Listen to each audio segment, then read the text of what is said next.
Welcome to the Deep Dive. May God bless your day and your week ahead as you join us on this journey of discovery. So glad to be here. So, imagine for a second that you are on trial for your life. Right. You are completely at the mercy of, a corrupt politician and a puppet king. Not a great place to be. No, definitely not. And Yeah. yet somehow, you are the only free man in the entire room. It's wild to even picture. Right. Like, how do you flip a trial so completely that your judges are the ones who end up on the defensive? What? Today, we're taking a look at a literal masterclass in flipping the script pulled straight from the historical records of the first century. And this isn't just like dusty ancient history. No, not at all. It is an incredible blueprint for how you maintain your convictions when you are just completely misunderstood by the powers that be. Yeah, and it really is one of the most stunning reversals we see in the historical record. I mean, you have the Apostle Paul, physically bound in iron chains, standing before the Roman governor Festus and King Agrippa II. Yeah, and on paper, Paul has absolutely zero leverage. I mean, none. The state holds the literal power of life and death over him. Exactly. But as we get into the source material and the historical commentary today, you'll see how the guy in chains actually drives the entire narrative. Okay, let's unpack this by setting the political stage first, because the bureaucratic mess happening in the background here is just crucial. No, it's a total nightmare. Right. We're in the first century. It's around 63 AD, and this Roman governor, Festus, has just inherited this massive problem from his predecessor, Felix. Yeah, Festus steps into office in Palestine and is instantly handed this political hot potato. The religious elite in Jerusalem desperately want this prisoner, Paul, executed. And the accusations against Paul, I mean, they sounded incredibly dangerous to a Roman official, didn't they? Oh, absolutely. The charges were essentially sedition, heresy, and profaning a sacred temple. Right. They were painting Paul as this radical revolutionary, trying to upend the whole social order. Exactly. And Rome's entire empire was built on maintaining civil order, the Pax Romana. So Festus initially takes this very, very seriously. But then he hits a wall. A massive wall. As he investigates, he realizes Paul hasn't actually broken a single Roman law. Right. There is no civil crime. None. From a Roman legal perspective, this is just some obscure theological dispute about a deceased Jewish carpenter named Jesus, who Paul insists is still alive. Which puts Festus in a terrible administrative bind, because to avoid being murdered by a local mob, Paul had already invoked his highest legal right as a Roman citizen, right? The provocatio. Yes, meaning he formally appealed his case directly to Caesar. So that forces Festus to send Paul to Rome. But think about this from a middle management perspective for a second. Oh, it's the worst. It really is. Festus is essentially a regional director who now has to send a prisoner to the ultimate CEO of the known world, the emperor. But he has absolutely no charges to put in the official file. And sending a prisoner to the imperial court without a formalized bill of charges wasn't just, embarrassing. Under strict Roman law, it was absurd, illogical, and potentially really dangerous for Festus's career. Because Romans were obsessed with paperwork and legal protocol. Obsessed. Festus is terrified of looking incompetent to the emperor. He is completely paralyzed by his own bureaucracy. So that perfectly explains the incredibly dramatic entrance of our next characters. Festus is stuck, so he brings in a specialized consultant, basically, King Agrippa II, along with his sister Bernice. Yeah, and Agrippa is such a fascinating figure here. He's a Jewish prince, but he owes his title entirely to Rome. Right. And because he is intimately familiar with Jewish customs and law, Festus is hoping Agrippa can help him, draft this executive summary for Caesar. And the texts make a huge point to highlight their entrance. Oh, yeah. They come into this audience hall with immense pomp. We're talking military tribunes, the high-ranking Roman commanders, the most prominent wealthy men of the city. But contrast that visual with the actual reality of the situation. You have the royal purple robes, the gleam of Roman armor, the highest echelons of civic society, all gathered to project this absolute state authority. But beneath the surface. Exactly. Beneath the surface, it is a desperate show trial. It's organized by a terrified middle manager who doesn't know how to do his paperwork. The state is completely paralyzed. The machinery of the empire is just stuck. And the only person in the room who actually knows what he's doing and who has a clear objective is the man shuffling in wearing iron chains. So since Festus desperately needs material for this imperial report, Agrippa gives Paul permission to speak. And Paul stretches out his hand, which was, the classical posture of an orator back then, and he begins his defense. Right. And he starts by telling Agrippa how fortunate he feels to make his case before him. The king is an expert in all Jewish customs and controversies. Which is a well-documented rhetorical device that's called capteo benevolentiae, basically the capturing of goodwill. Okay, wait, but isn't Paul just kind of manipulating the court here? Like, he flatters the king, he uses a religious loophole to confuse the Roman governor. Isn't he just playing politics to save his own skin? It feels a little sycophantic. Well, it's a fair question, but if we look at the historical commentary, the consensus is that Paul is being absolutely sincere here. Really? Yeah, he isn't buttering Agrippa up with false praise. Agrippa genuinely was the foremost expert on Jewish theology in the region who also held Roman authority. Oh, okay, so Paul is expressing genuine relief. Exactly. He's basically saying, finally, I am speaking to someone who actually understands the cultural and theological vocabulary of my life. Paul doesn't want to play political games at all. He wants to argue theology. Because his core argument totally subverts the charges against him. He isn't standing there saying, I'm innocent of being a radical. Right, he argues the exact opposite. Wait, so Paul's defense strategy is essentially, I'm being persecuted for being too good at our religion? Yeah, exactly. He argues, I am on trial for being the ultimate faithful Jew. He reminds the whole room that he lived as a Pharisee. And for anyone unfamiliar, the Pharisees were the absolute legalistic elite of the day. They didn't just casually observe the religion. No, they strictly policed the culture and adhered to the most rigorous interpretations of the law. Right. So Paul uses that background to highlight a profound irony. He tells Agrippa that he is on trial for believing in the exact same promise that the 12 tribes of Israel earnestly pray for day and night. He literally asks the room, why is it thought incredible by any of you that God raises the dead? Because his argument is that if you actually believe the ancient promises God made to the Jewish ancestors, then the resurrection of Jesus isn't a heresy. Right, it's the logical, miraculous, and long-awaited fulfillment of that exact promise. But that creates a massive logical problem in the room for Paul. Yeah, it does. Because if he was this strict elite Pharisee who knew the law so incredibly well, how on earth does a guy like that end up in chains defending the very movement he used to try and destroy? Paul has to address his own violent past. And he doesn't shy away from it. He confesses that he used to lock these early Christians in prison, cast his vote for their execution, and furiously tried to force them to blaspheme in the synagogues. And he emphasizes his own past sincerity to make a pretty devastating point. How so? He says, I myself was convinced that I ought to do many things in opposing the name of Jesus. The commentary really draws out a profound lesson about the human condition here. Right, because we live in a modern culture that always tells you, just follow your heart, or as long as you're sincere, you're in the right. Exactly. And Paul's life shatters that entire idea. Human conscience is not infallible. Wow, yeah. Paul was acting out of absolute fiery sincerity when he was murdering innocent people. Absolute sincerity without divine guidance and truth can lead a person to commit unspeakable cruelty while fully believing they are doing the right thing. That is a chilling thought. You can be entirely sincere and just entirely wrong. Completely wrong. Which makes his turning point the most critical part of his defense.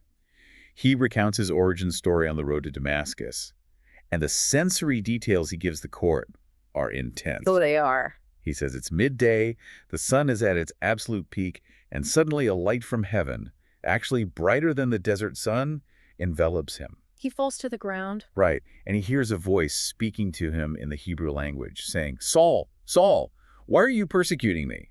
And then the voice of Jesus uses an incredibly vivid metaphor. He says, it is hard for you to kick against the goads. Okay, let's dive into the mechanics of that phrase because it is so psychologically rich. It really is. For those who might not know, a goad was a long, heavy stick with a sharp iron spike on the end, and farmers used it to steer oxen. Right? If a stubborn ox didn't want to go in the direction the farmer was steering, it might kick backward in rebellion.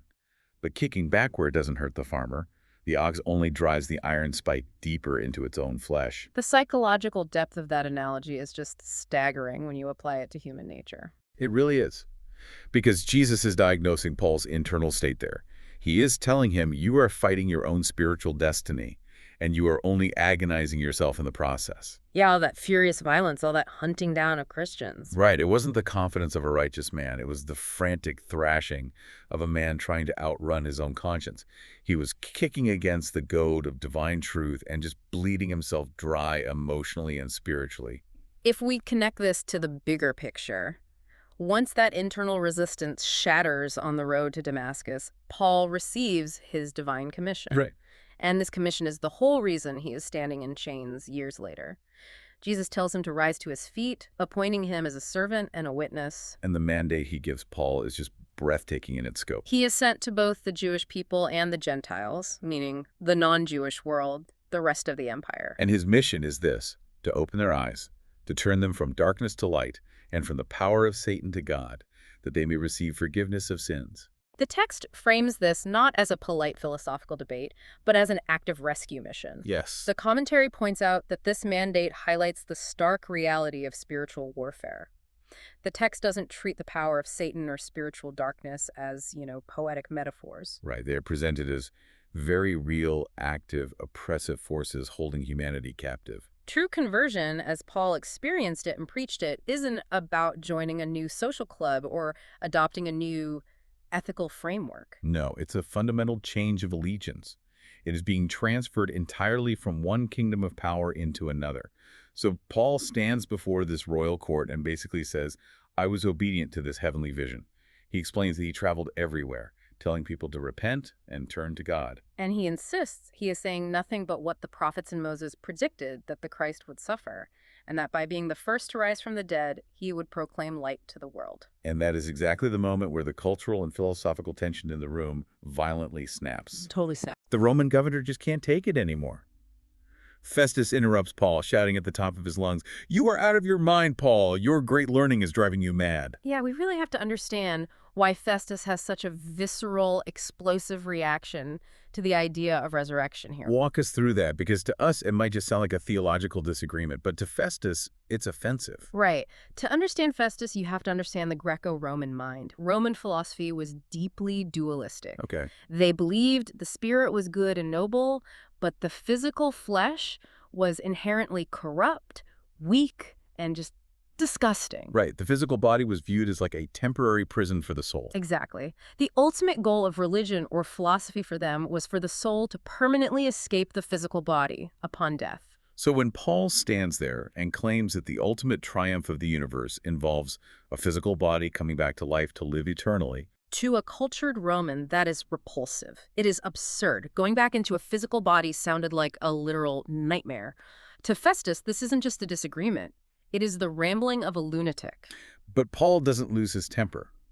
I love this part. He absorbs this insult from the most powerful man in the room and just calmly replies, "I am not out of my mind, most excellent Festus, but I am speaking true and rational words." This exchange perfectly illustrates a concept that theologians and commentators often refer to as holy madness. Oh, yeah. Walk us through the mechanics of that. Why does truth look like madness in this context? The commentary uses a deeply unsettling medical analogy to explain this, and I think it's brilliant. So imagine a young girl who is born with a severe spinal deformity. Okay. She grows up walking completely bent over to one side.